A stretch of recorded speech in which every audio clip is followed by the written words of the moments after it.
సాదా బైనామాల గురించి చెప్పండి. మరి 65 సంవత్సరాలు దాటిన వాళ్ళకు రాజకీయం ఎందుకు? అదే కదా, 65 కాదు 70 దాటిన వాళ్ళు కూడా ఇంకా రాజకీయం చేస్తున్నారు కదా. కాదండి, ఇప్పుడు మామూలుగా 65 ఏళ్ళు దాటిన వాళ్ళకి ఇవాళ కేసీఆర్కి ఇచ్చిన వెసులుబాటే ఇస్తుందా పోలీసులు? ఇస్తున్నారా? మొన్న హైడ్రా పోలీస్ స్టేషన్లో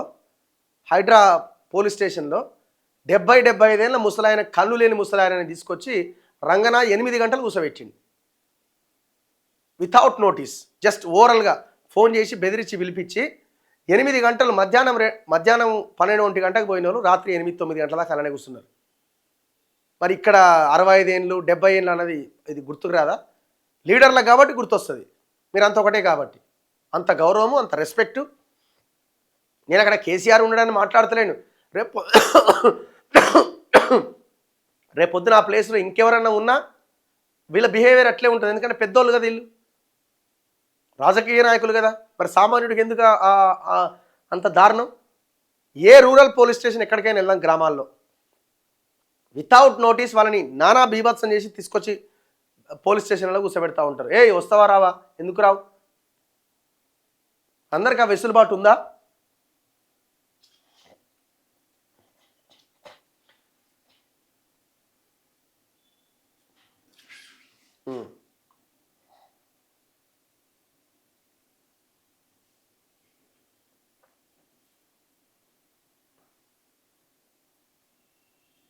తప్పు చేసిండ్రని స్వయంగా కూతురు కవిత చెప్తున్నారు కదా.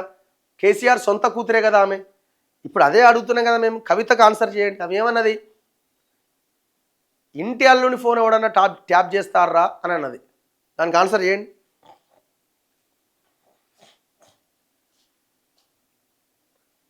నెక్స్ట్ సీఎం అవ్వడానికి కేసీఆర్కి మాత్రం వయసు సరిపోతుంది. రాజకీయం చేయడానికి ఏం అడ్డం రావు, అట్లేం ఉండదు అన్న. మన దేశ ఇన్వెస్టిగేషన్ గురించి తెలియదా అన్న? ఒక 2 తరాలు మారినా అది ఇంకా నడుస్తూనే ఉంటుంది, అంతే. వాస్తవమే మీరు అన్నది.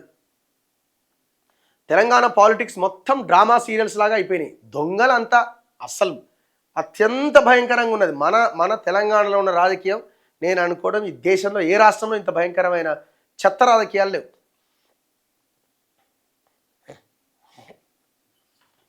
కండ్ల ముందు కనబడుతున్న దోపిడీ మీద ఎందుకు చర్యలు తీసుకోవట్లేదు? తీసుకోరు. ఎందుకు తీసుకుంటారు? కలిసిపోయినప్పుడు తీసుకుంటారా? రేషన్ బియ్యంలో ఒక రకమైన నకిలీ బియ్యం వస్తున్నాయట, దాదాపు 50 కేజీల కిలో వస్తున్నాయట. దాని గురించి చెప్పండి. మాది జగిత్యాల, మరి ఏమి నకిలీ బియ్యం వస్తున్నాయి? తప్పే చేయకపోతే సిట్తో భయం ఎందుకు? పోవచ్చుగా, ఎందుకు తప్పు చేయలే? మొత్తం ట్యాపింగ్ మీద పడ్డారు. కేసీఆర్ కాలు మీద కాలు వేసుకొని, నోట్లో లవంగం వేసుకొని, మీరు 2023 ప్రెస్ మీట్లు చూడండి. ఎలక్షన్లకు ముందు జస్ట్ ఎవడు మమ్మల్ని ఓడగొట్టేది, మాకు 100 సీట్లు వస్తాయి, 120. ఎక్కడదా ధీమా? ఆ ధీమా ఎక్కడదంటే ఫోన్లు ట్యాప్ చేసి అవతలోడి డబ్బులు పంచకుండా చేస్తా, నా దగ్గర ఎవడి దగ్గర లేని డబ్బులు ఉన్నాయి, నా పార్టీ అకౌంట్లోనే 1000 కోట్లకు పైన ఉన్నాయి, ఈ పైసలు జనానికి పంచుతా. నేను ఓడగొట్టేది ఎవడు? ఆ ధీమాలోనే ఉండే. కానీ జనాలు మామూలు సినిమా 70mm సినిమా చూపించారు.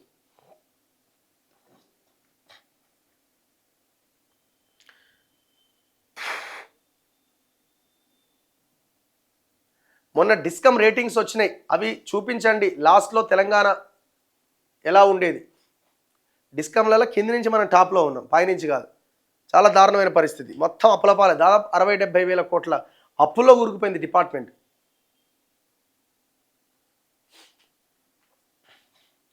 అన్న అన్నీ కేటీఆర్ అన్నట్లు లొట్టపీస్ కేసులే అయితే కేటీఆర్ ముందే క్లారిటీ ఇచ్చిండు మనకి, కాంగ్రెస్తోని ఏం కాదని.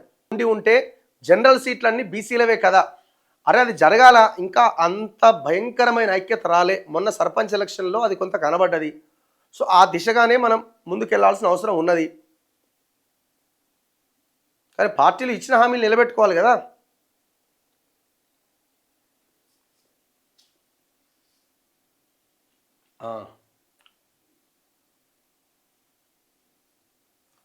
Guess the sponsored survey report on Kaleshwaram project.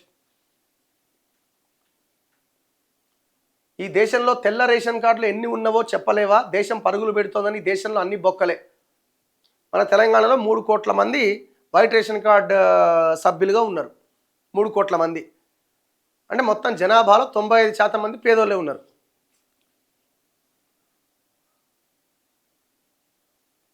Respond Etela comment on KCR, Etela KCR agent.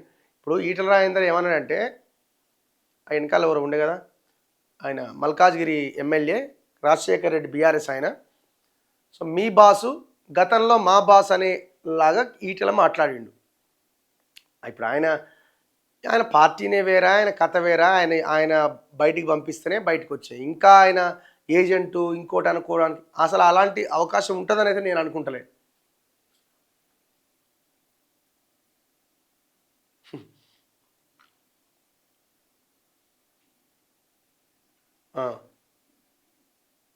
అన్న వీక్లీ వన్స్ ఒక గవర్నమెంట్ స్కూలు హాస్పిటల్ వెళ్ళండి, దాని మీద రెగ్యులర్ ఫాలోఅప్ చేయండి. మంచి సజెషన్ ఇది, ఖచ్చితంగా ప్రయత్నం చేస్తాం.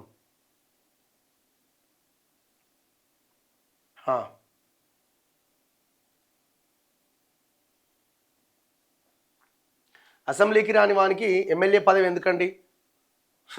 విచారణకు చేతగానప్పుడు ఎమ్మెల్యే పదవి ఎందుకండి? అట్లా ఉంటుంది. పదవి లేకపోతే ప్రాణం పోదు. అమ్మ ఆగం ఇప్పటికే ఆ మినిస్టర్ పదవి ఆ ముఖ్యమంత్రిగా ఎట్లా ఓడిపోయినా అని చెప్పిన దానికే డైజెస్ట్ అవుతలేదు ఇంకా ఆయనకి.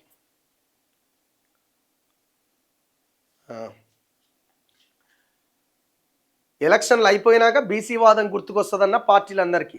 అప్పుడు కూడా గుర్తుకు రాదు. మనం అంతా సైలెంట్గా ఉంటే అప్పటికి కూడా గుర్తుకు రాదు వాళ్ళకి. ఆర్టీసీ గురించి మాట్లాడండి. KCR very good drama. IBomma Ravi ఏమైంది? ఏది ఇంకేం క్లారిటీ లేదు అది. అయితే ఇప్పుడు ఈ మున్సిపల్ ఎలక్షన్స్ గురించి మనం మాట్లాడాలి. దయచేసి మున్సిపల్ ఎన్నికల్లో పెద్ద ఎత్తున యువత పోటీ చేయండి. ఇది వార్డు మెంబర్లుగా మీరు ఫస్ట్ పోటీ చేయాల్సి ఉంటుంది. దాని తర్వాత మెజారిటీ వార్డు మెంబర్లు కలిసి ఆ మున్సిపల్ చైర్మన్ని కానీ, మెజారిటీ కార్పొరేటర్లు కార్పొరేషన్ చైర్మన్ అంటే మేయర్ని ఎన్నుకుంటారు. ఈ టోటల్ ఎపిసోడ్లో పోటీ చేయాల్సింది బలహీన వర్గాలు, జనరల్ స్థానాల్లో ఎస్సీలు, ఎస్టీలు, బీసీలు పెద్ద ఎత్తున పోటీ చేయండి. మొన్న సర్పంచ్ ఎలక్షన్లో ఇది ప్రూవ్ అయింది. చాలా జనరల్ స్థానాల్లో బీసీలు గెలిచారు. చాలా జనరల్ స్థానాల్లో ఎస్సీలు కూడా పోటీ చేసి గెలిచారు. సో కాబట్టి జనరల్ సీట్లలో పెద్ద ఎత్తున పోటీ చేసే ప్రయత్నం చేయండి. యువత రాజకీయాల్లోకి రండి. మీరు ప్రజలకి మంచి చేయాలనే ఆలోచన మీకు వచ్చినప్పుడు ఇమీడియట్గా మీరు ఆ వార్డుకి నామినేషన్ వేయండి. ఇంకా నామినేషన్ అయిన వాళ్ళు ఇవాళ లాస్ట్ డేట్ కాబట్టి ఇంకా సమయం ఉంది. సాయంత్రం 3 గంటలు 5 గంటల దాకా సమయం ఉంది కాబట్టి ఇమీడియట్గా నామినేషన్ వేసే ప్రయత్నం చేయండి.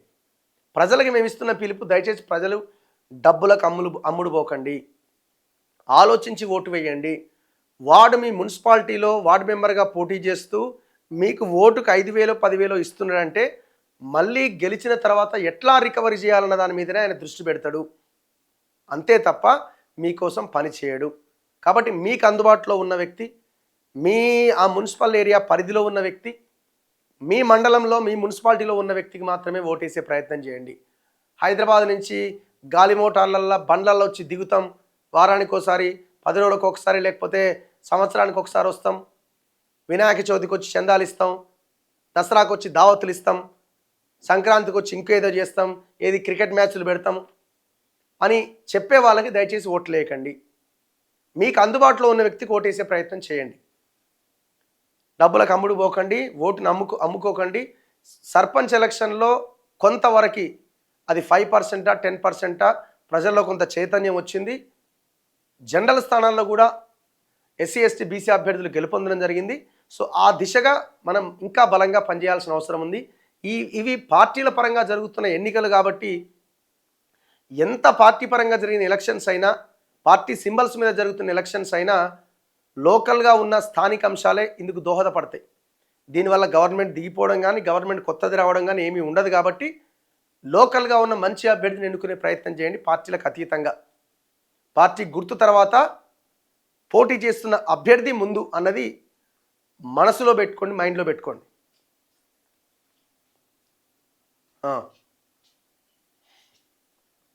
Thank you Raghu, because of your videos Uppal to Narapally 95% repaired అట. ఇప్పుడు రోడ్డు సైడ్కున్న రోడ్డుని ఏదో రిపేర్ చేసి ప్రయత్నం చేసిరు, ఆ ఫ్లైఓవర్ వేయాలా? ఫ్లైఓవర్ ఎప్పుడు వేస్తారు ఇంకా? నెక్స్ట్, సమగ్ర కుటుంబ సర్వే పైసలు వస్తలేవట, వాళ్ళకి సర్వే చేసిరట, ఇంతవరకు ఇస్తలేరట. ఏం దుర్మార్గం.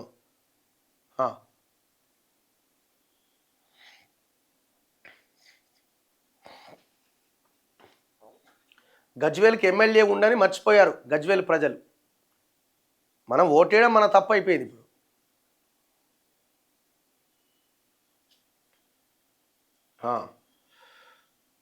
సిట్ ఆఫీస్కి రావాలంటే సీనియర్ సిటిజన్ అయ్యిండు, మున్సిపల్ ఎలక్షన్లో ఫామ్ హౌస్లో పండి ఏం వెలగబెడుతుండు.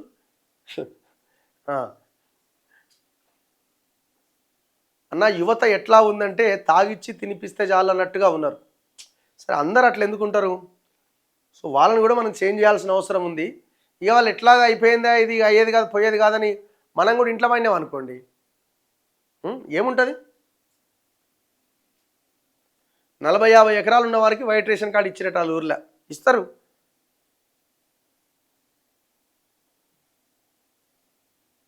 బీసీలకు బుద్ధి జ్ఞానం ఉండాలన్నట.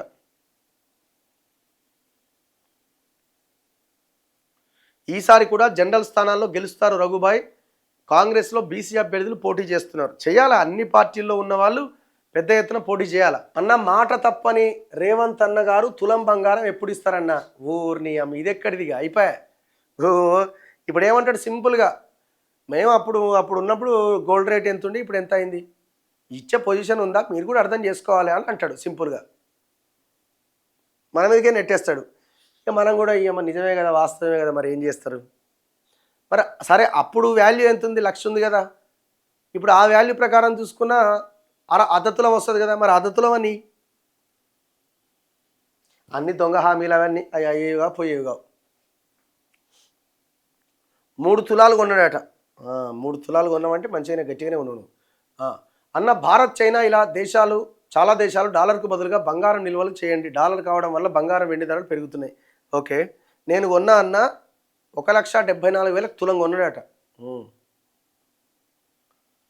రైతు భరోసా గురించి మాట్లాడండి. ఇప్పుడు రైతు భరోసా వస్తే బంగారం కొందామని అయింది, ఏం లేదు కదా. ఆ రైతు భరోసా ఇప్పుడు వెయ్యడు, ఎంపీటీసీ జెడ్పీటీసీ ఎలక్షన్లకు ముందే వేస్తాడు, రాసి పెట్టుకోండి. ఎందుకంటే అవి గ్రామాల ఓట్లు కదా, ఈ డబ్బులు వేసి అప్పుడు ఎలక్షన్లకు పోతాడు.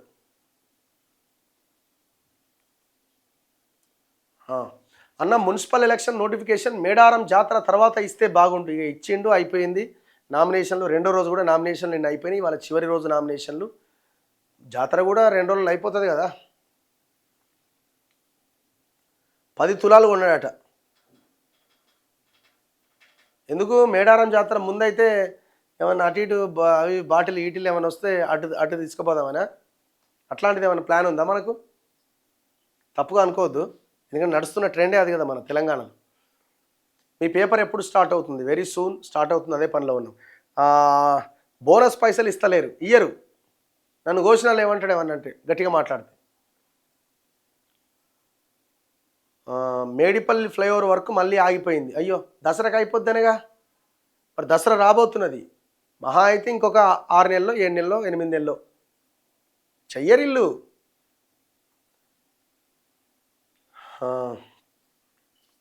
జిహెచ్ఎంసీ ఎలక్షన్లు ఎప్పుడు? జిహెచ్ఎంసీ ఎలక్షన్స్ ఫిబ్రవరితోని ఆ పాలక మండలి అంటే అది అయిపోతుంది సమయం.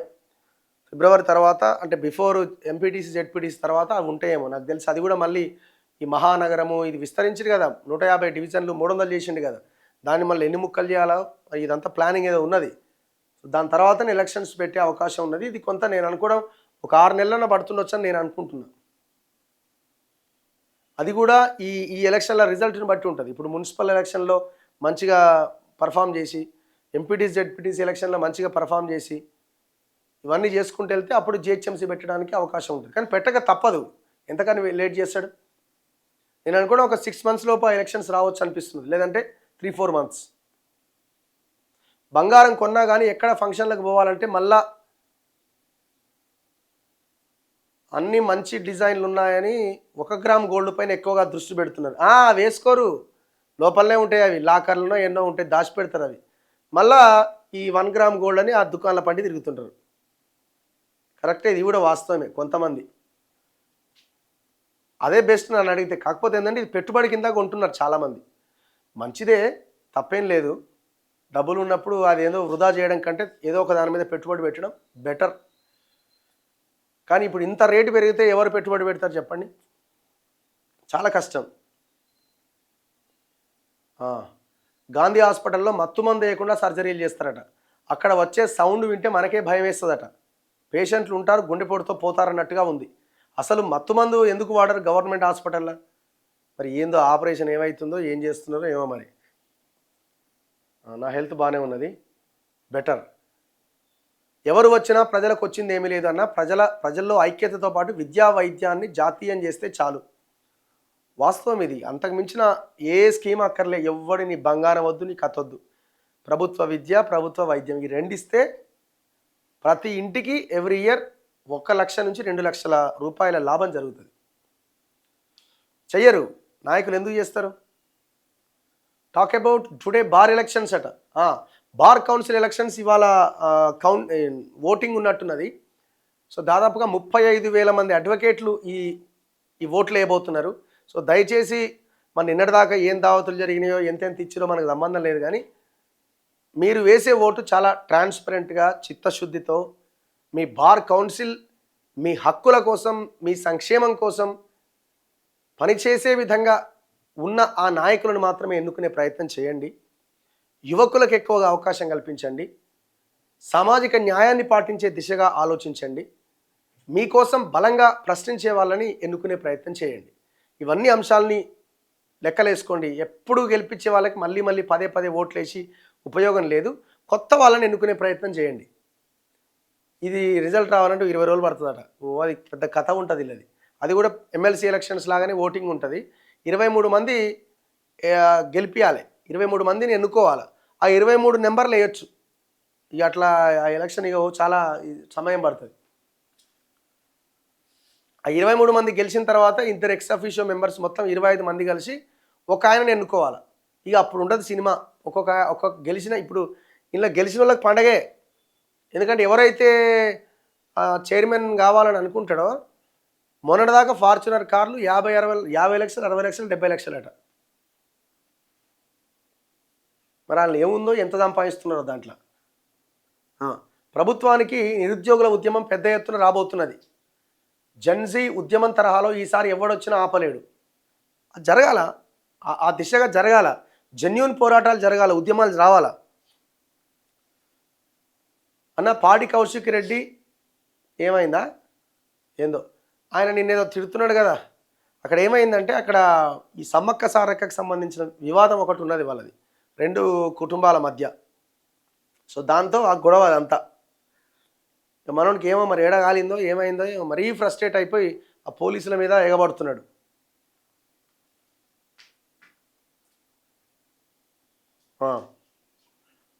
అన్న అసైన్ ల్యాండ్ గురించి మాట్లాడండి. అసైన్ ల్యాండ్స్ది వాళ్ళ హక్కులు వాళ్ళకి కల్పించాలి అన్నది. అసైన్ ల్యాండ్స్ కొన్ని వేల ఎకరాలు కబ్జాకు గురైనాయి లాస్ట్ 10 ఇయర్స్లో. ఆ కబ్జాకు గురైనవి మళ్ళీ ఆ రైతులకు ఇచ్చే ప్రయత్నం చేస్తలేరు. ఉన్న అసైన్ ల్యాండ్స్కి వాటికి వాళ్ళకి పట్టాలు ఇచ్చే ప్రయత్నం చేస్తలేరు. ఏది జరుగుతలేదు. ప్రేమ్ సాగర్ రావు ఎమ్మెల్యే భూ కబ్జాలపై మా వద్ద కొన్ని వీడియోలు ఉన్నాయి. నాకు చాలా ఇంట్రెస్టింగ్ అనిపించింది ప్రేమ్ సాగర్ రావుది. అంటే నేనేమంటున్నా, ప్రతి ఒక్కరి ఏజ్ పెరుగుతూనే ఉంటుంది. ప్రతి ఒక్కరూ ఏదో ఒక సమయంలో ఆ వృద్ధాప్య దశలోకో లేకపోతే ఏదైనా కారణాల చేత జబ్బులతోటో రోగాలతోటో మనం ఇబ్బందులు పడాల్సిన పరిస్థితి వస్తుంది. ఇంకా ఆయనన్న 70 ఏళ్ళు ఉన్నాడు, 80 ఏళ్ళు ఉన్నాడు, ఆదాకు వచ్చిండు. ఇప్పుడున్న జనరేషన్ అక్కడ దాకా కూడా రాలేని పరిస్థితి. అయితే మనం ఏం చేయాలా? మన కెపాసిటీ ఎంత, మనం పని చేయగలమా లేదా అని ఆలోచించి మనం పోటీలో నిలబడాలా, ఆ లైన్లో ఉండాలి. నీకు చేత కానప్పుడు నువ్వు పక్కకు తప్పుకోవాలా, ఇంకొక జనరేషన్కి, ఇప్పుడున్న జనరేషన్కి అవకాశం కల్పించాలి. నేను రేపు పోతా అన్నా కూడా నాకు పదవి కావాలి అనుకునేంత లెవెల్లో రాజకీయ నాయకులు తయారయ్యారు. ఎందుకు కొత్త వాళ్ళకి అవకాశం ఇవ్వరు? నాకు ఆశ్చర్యం అనిపించింది నిన్న ఆ ఫోటోలు చూస్తుంటే.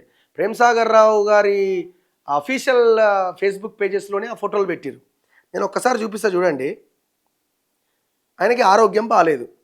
ఆయన ఏంది ఇప్పుడు క్యాబినెట్ హోదాతో కూడిన పౌర సరఫరాల దాంట్లో చైర్మన్ ఏదో కార్పొరేషన్ ఏదో ఇచ్చిరు మొన్న. సివిల్ సప్లై అంటే ఏంది? మొత్తం రాష్ట్రం అంతా తిరగాల, రాష్ట్రం మొత్తం మానిటర్ చేయాల ఈ రేషన్ షాప్స్ వీటికి సంబంధించిన వ్యవహారంలో. ఆయన పరిస్థితి ఎట్లా ఉందంటే ఒక్కసారి నేను చూపిస్తా. నేను ఆయనకు వచ్చిన ఆయన పడుతున్న ఇబ్బందిని నేను క్వశ్చన్ చేయట్లేదు, లేకపోతే దాని గురించి మాట్లాడట్లేదు. అది ఎవరికైనా వస్తుంది, నాకైనా నీకైనా ఎవరైనా రేపు ఫేస్ చేయాల్సిన అట్లాంటి పరిస్థితి. కానీ మనం ఏం చేయాలా? చేతగానప్పుడు తప్పుకొని ఇంకొకరికి అవకాశం ఇవ్వాలి.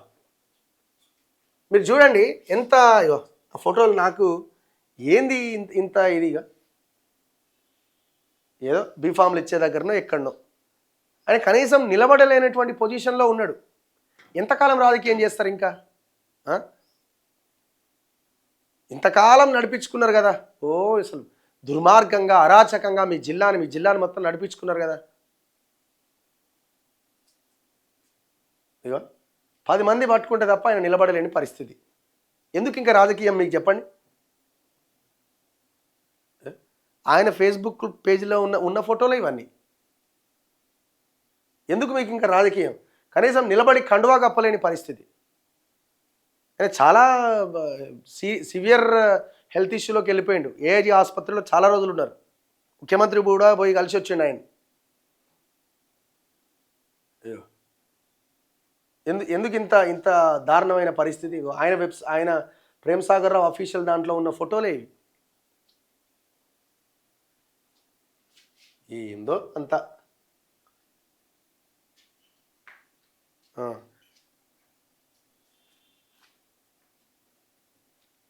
జీవో 46 మీద ఒక ఇంటర్వ్యూ చేయండి తప్పకుండా. నేను పుట్టుకతో వికలాంగుని సార్, హెల్ప్ సార్, పెన్షన్ రాకుండా పర్సంటేజ్ తక్కువ వేసిరట. మరి పర్సంటేజ్ తక్కువ వేసి ఎందుకు వేసిరని అడగండి, క్వశ్చన్ చేయండి.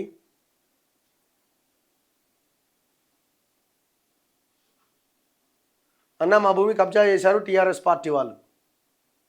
సరూర్ నగర్లో ధూమ్ ఏందో నాకు అర్థం కాలే.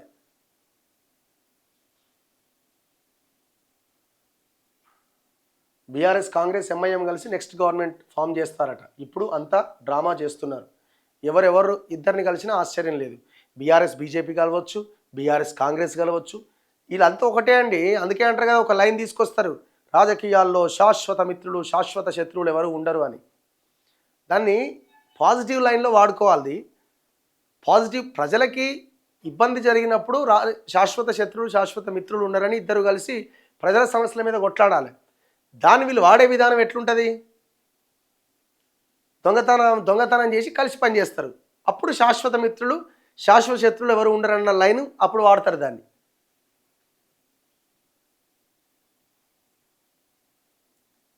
గ్రామ పంచాయతీ వర్కర్ల జీతాలు 4 నెలల నుంచి వస్తలేవట. ఎంత అన్యాయం ఇది అన్న. కవితతో ఒక ఇంటర్వ్యూ అడుగుతున్నా కానీ ఇస్తలేరు బ్రదర్. కవితను అడుగుతున్నా, హరీష్ రావుని అడుగుతున్నా, కేటీఆర్ కూడా ఎవరితోనో చెప్పినా వాళ్ళు ఇచ్చే పొజిషన్లో లేరు. మరి ఎందుకు మరి ఏమన్నా అడుగుతారు అనుకుంటున్నారా? నేను అట్లా కూడా చెప్పిన, ఏమి ఈక్విప్మెంట్లు ఏమి ముందల పెట్టను, జనరల్ ఇంటర్వ్యూ చేద్దాము, రాజకీయాల గురించి మాట్లాడదామని కూడా చెప్పిన. ఆహా, రెడీగా లేరు వాళ్ళు.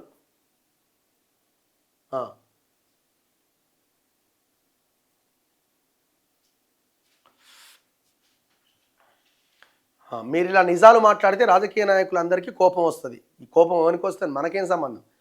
వాని కోపం వాడు చూసుకోవాలి. కాంగ్రెస్ పార్టీ ఇస్తాను 42% రిజర్వేషన్ ఇస్తుండా కనీసం పార్టీ తరపున మున్సిపల్ ఎన్నికల్లో? ఇది చాలా దారుణం. మంచి క్వశ్చన్ అడిగారు. అసలు రేవంత్ రెడ్డి అయితే దాని గురించే మాట్లాడతలేడట. నిన్న బీసీ సంఘం నాయకులు, జాజుల టీం వీళ్ళంతా కలిసి బీసీ జేఏసీ అంతా కలిసి మహేష్ గౌడ్ని కలిసిరు. దాని మీద మాట్లాడుతురా? రేవంత్ రెడ్డి మాట్లాడతలేడు, కేటీఆర్ మాట్లాడతలేడు, నా రామచంద్రరావు మాట్లాడతలేడు. ఇప్పుడు ఇక్కడ కాంగ్రెస్ పార్టీని ఇరికివచ్చు కదా, ఏమైనా 42% అన్నామని. మరి కేటీఆర్ ఎందుకు అడుగుతలేడు? రామచంద్రరావు ఎందుకు అడుగుతలేడు? ఒకవేళ ఈ 42% గురించి మాట్లాడితే ఆయా పార్టీలు 42% బేస్ చేసుకుని టికెట్లు ఇవ్వాల్సిన పరిస్థితి వస్తుంది. అమ్మో నేను మాట్లాడితే ఎందుకు, మళ్ళీ నా పార్టీలో ఉన్న బీసీలకు న్యాయం జరుగుతుంది కదా. ఆహా, అట్లా న్యాయం జరగడానికి వీల్లేదు. ముగ్గురు కలిసే ఉన్నారు. అందుకే ఇప్పుడు ఇస్తా అన్న కాంగ్రెస్ పార్టీ, సరే మీరు అఫీషియల్గా ఇవ్వలేకపోతున్నారు, అది మీరు ఫైట్ చేయలేదు, అది పక్కన పెట్టండి. పార్టీ తరపున ఇవ్వాల్సిన ఇస్తామని చెప్పారు కదా 42%. ఎక్కడ అమలవుతున్నది? ఒక్క స్టేట్మెంట్ ఉందా పీసీసీ నుంచి కానీ రేవంత్ రెడ్డి నుంచి కానీ? ఒక్క స్టేట్మెంట్. రాజా సింగ్తో ఇంటర్వ్యూ అందరితో చేద్దాం. ఆర్ఓ పైన ఏసీబీ రైట్సా? ఏ ఆర్ఓ? ప్రభుత్వ భూములను ప్రైవేట్ భూములుగా మారిస్తే ఎంఆర్ఓల మీద కేసులు పెడుతున్నారు, కానీ అది మార్చిన కలెక్టరు కమిషనర్ల మీద రికార్డుల ట్యాంపరింగ్ కేసు పెట్టట్లేదు. రెవెన్యూ చట్టాలను ఎవరూ లెక్క చేయట్లేదు. ఈ లెక్కన కేసులు పెట్టుకుంటూ పోవాలంటే నవీన్ మిట్టల్ మీద 100 కేసులు అయిపోతాయి. ఇవాళ 100 కేసులు అయిపోయి ఐఏఎస్ పదవి ఊడిపోయి ఇంట్లో కూర్చోవాల్సినోడు. ఇట్లా ఎంతోమంది మీద అవకాశం ఉంటుండే, కానీ పెట్టరు కదా, ఇన్ఫ్లుయెన్స్ చేసే శక్తులు కాబట్టి పెట్టరు. నెక్స్ట్ రఘు బీజేపీ అలయన్స్ అట. ఓర్ని ఎక్కడ వెళ్ళా ఇది? ఒక ఆయన కాంగ్రెస్ అనే, ఒక ఆయన బీజేపీ అనే, ఒక ఆయన బీఆర్ఎస్ అనే.